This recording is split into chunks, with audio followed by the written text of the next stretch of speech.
In the news, right, man? Yes, giving our praises to Yahweh Bahashem, Yahushua Bahashem, Harakah Kodash, giving double honors to all the elders and the apostles of Great Millstone, and salutes to all the 144,000 elect men. Yes, coming back at you with another quick lesson, Akim. A brief in the news, what's happening. So this is some floods, man, over there in the Congo. And I was watching GMS Info Doc 12. Some of the elders were going in, giving us a glimpse into our kingdom, what's to come. And he just happened to mention the Democratic Republic floods. So I said, all right, let me catch up on some of this. And regarding from the 1900s up until now, these are the two most devastating floods that took place in this year, 2023. The Democratic Republic of Congo flood, this one, and it mentions a couple of hundred died in this video, but it goes up into near enough 3,000, maybe even more since then. 3,000 deaths, and also in Libya. We're going to catch up on some of these, just land back in of what the elders were saying. It's been a little while since I ain't done some in the news, so let's catch up what's going on here. Drop it from the top. 3-day period of national mourning is beginning in the Democratic Republic of Congo following deadly floods in the capital, Kinshasa. Local authorities say more than 130 people have been killed, mostly in hillside areas which suffered landslides in the torrential rains. Buildings, roads and other infrastructure. Yeah, like I say, there's much more than 130. It's been accumulating ever since it first broke out, these floods, and it's all prophecy. We're going to hit some precepts, man. Have all been swept away. Well, Kinshasa has grown into... Hold on, what did he say? Who has been swept away? Buildings, roads and other infrastructure have all been swept away. Well, Kinshasa has grown into one of Africa's largest megacities with a population of over 15 million people. Rapid development and poor regulation have made the city increasingly vulnerable to flash floods after intense rains. Well, Anne Sawyer is our Deputy Africa Editor, and the pictures, the latest numbers, it is all extremely bleak, isn't it? It is, and as you rightly say there, that this is a city that has grown really fast. There's been a lot of rural-urban migration, people going there to build houses with very poor regulation, and the infrastructure has not caught up with that pace of growth, and therefore drainages were blocked, and homes were swept away. We're told up to 280 homes have been swept away, buildings have been swept away, and therefore it's a really dire situation. There are parts of the city that are not that have been cut off, that hampered some of the rescue operations, and we are told it may take days to restore that transport network. How much anger is there? Because as you're speaking, we're looking at the pictures. They are absolutely devastating. You referenced rescue efforts. I mean, have they been successful at all?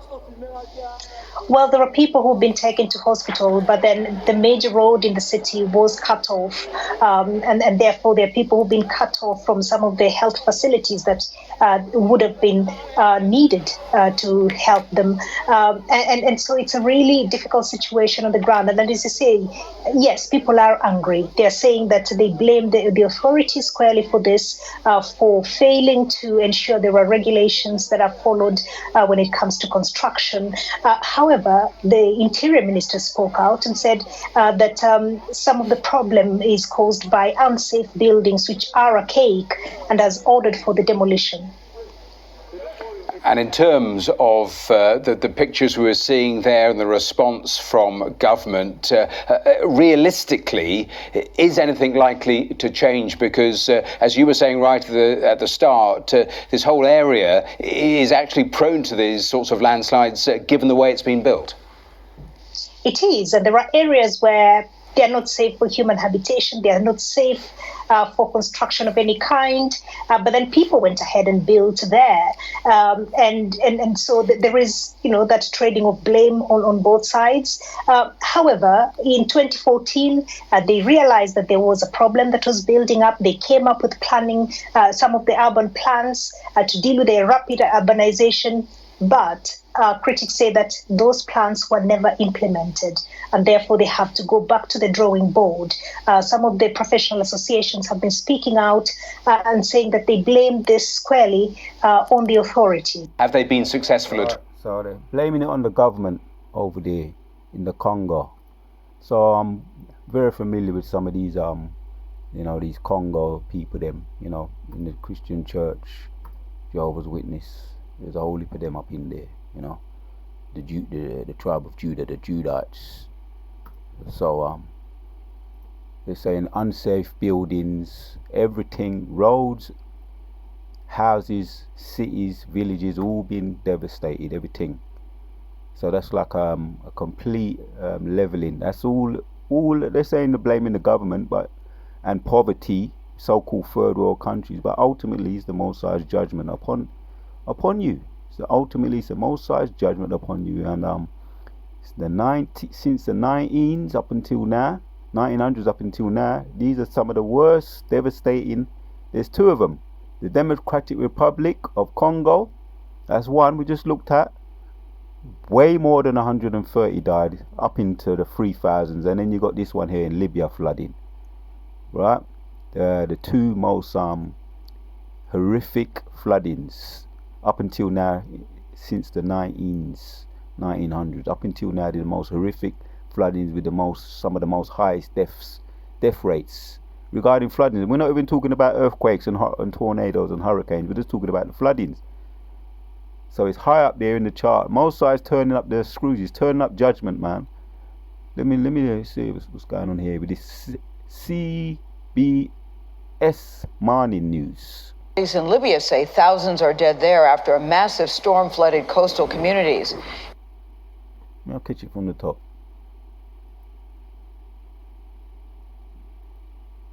Authorities in Libya say thousands are dead there after a massive storm flooded coastal communities. In one hard-hit city, it's feared 1 out of every 20 residents has been killed. Think about that for just a second. Holly Williams reports on this sudden catastrophe and some major obstacles preventing people from just getting help. The city of Derna was home to about 100,000 people. Now over 5,000 of them are dead, according to one Libyan official. The authorities say across the country, twice that number are still missing.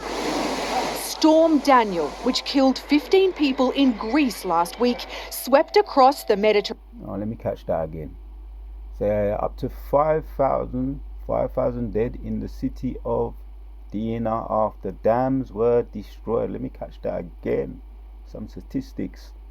So yeah, I'm just lambacking off the elders, Elder Apostle Aramla's video, GMS doc info 12.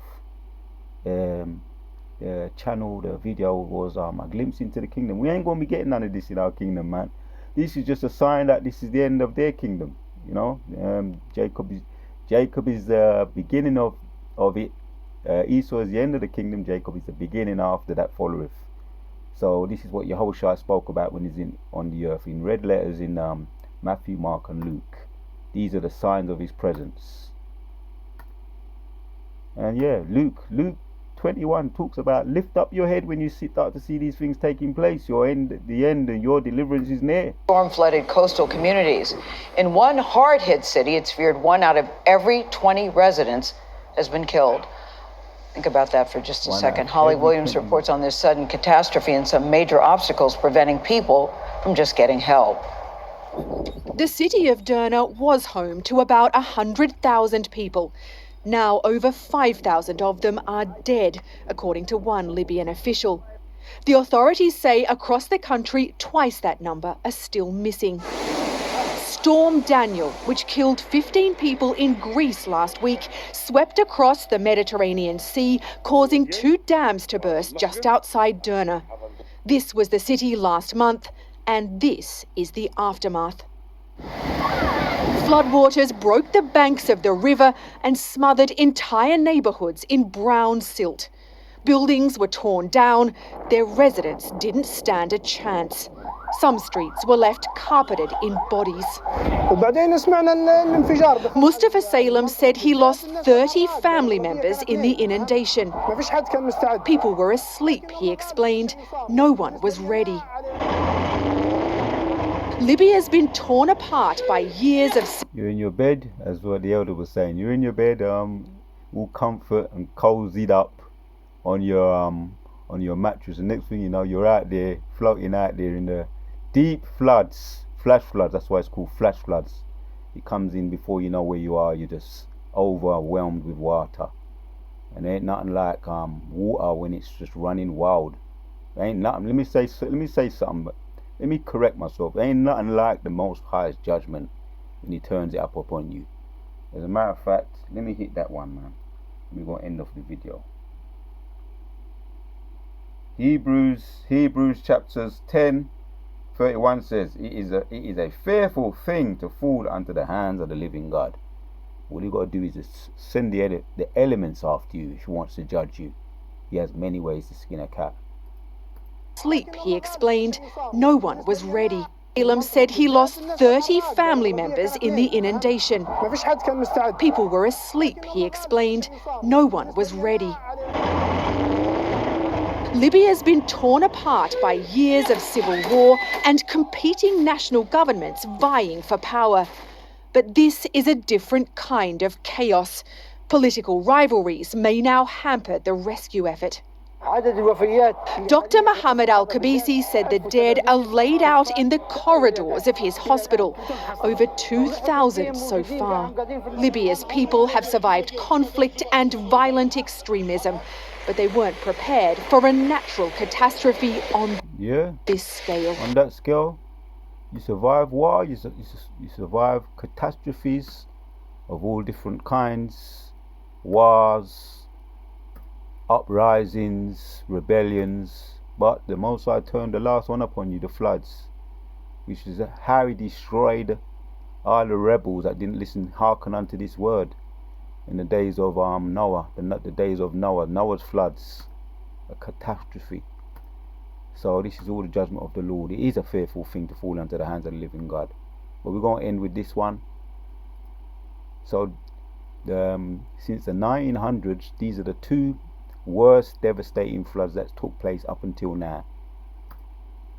And you can check out that video, gms.info12, and subscribe to his channel. There's a lot of edifying videos regarding all different type of subjects, past, present and future. Prophecies are unfolding like popcorn. They're popping off like popcorn. We're going to end with this one. Luke 21:28 says, and when these things begin to come to pass, then look up and lift up your heads, for your redemption draweth near. The presence of the Lord is near. Presence of Yahweh Ba'ashem Yahushai is present. And you can read that back for yourself in Matthew, Mark and Luke. Prophecies are popping like popcorn.